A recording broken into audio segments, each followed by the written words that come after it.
Hey everyone, welcome back to Real Talk by Goyal, the show where we dive deep into real conversations that matter to professionals around the world. I'm your host, Anil Goyal. I'm a freelancer and automation engineer working with clients globally through platforms like Upwork and Fiverr. And today we're exploring a question that many Indian freelancers, and honestly, even clients, often ask: why do Americans hire Indian freelancers? To answer that, I have a wonderful guest joining me from the United States, Audrey, who's been hiring and managing international freelancers for several years. Audrey, welcome to Real Talk by Goyal. Thank you, Anil. I'm so glad to be here. I've worked with freelancers from many countries, but I have a special appreciation for the Indian freelance community, so I'm really excited about this discussion. Let's start with the big question, Audrey. From your perspective, why do so many American companies and individuals hire Indian freelancers? That's a great place to start. The first reason is talent availability. India has an incredible pool of skilled professionals in tech, automation, design, writing, data science, and more. Americans often say, if you can think of a skill, there's probably an expert in India for it. That's true, and I've seen that firsthand on Upwork. But is it mainly about cost savings? Or do you think quality plays a big role too? It used to be mostly about cost a decade ago, but now quality has become a major factor. Many Indian freelancers have advanced degrees, certifications, and strong English communication skills. It's not just about being affordable, it's about being reliable and professional. That's interesting. So, for American clients, it's more like finding the right balance of cost, skill, and professionalism. Exactly. It's value for money, and Indians are known to deliver a lot of value. Now, communication is always a concern in cross border freelancing. Do American clients ever feel hesitant about hiring someone from India because of time zone or communication differences? Initially, yes, that's one of the top questions new clients have. But once they work with Indian freelancers, they realize that time zone difference can actually be an advantage. For example, when it's nighttime in the US, it's morning in India. So projects progress even while the client is asleep. Ah, yes, the overnight delivery advantage. Exactly.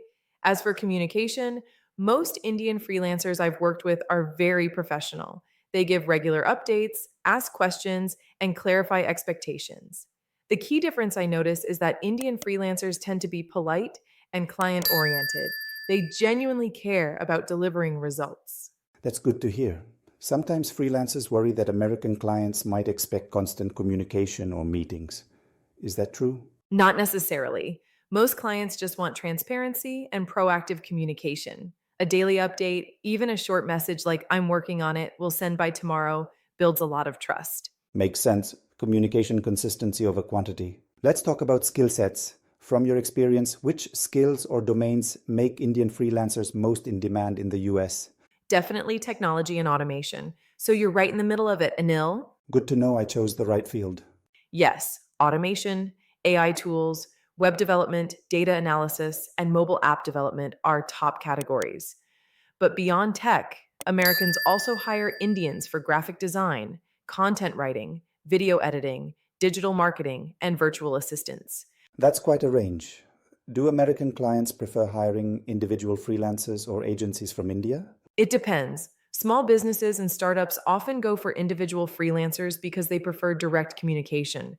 Larger companies sometimes hire Indian agencies for scalability, but both models work well. And do clients check degrees or certifications, or do they focus more on portfolios and reviews? Definitely portfolios and reviews. Americans love proof of work. A good Upwork or Fiverr profile with solid feedback is way more convincing than a degree. Now, culture plays a big role in remote work. How would you describe the work ethic of Indian freelancers compared to others you've worked with? Honestly, Indian freelancers are some of the hardest working people I've ever collaborated with. There's a strong sense of respect and commitment.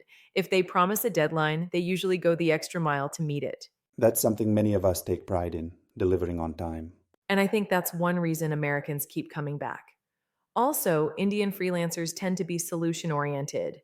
Instead of saying, "I can't do this," they'll say, "let's try it this way." That attitude stands out. I love that. And what about cultural understanding? Do American clients expect freelancers to understand American slang, humor, or business style? To some extent, yes, especially for roles in marketing, customer service, or copywriting. But clients are also aware that freelancers come from different backgrounds. As long as the freelancer is willing to adapt and learn, they're happy. That's encouraging. Many Indian freelancers worry about not being Western enough, but it sounds like authentic professionalism matters more.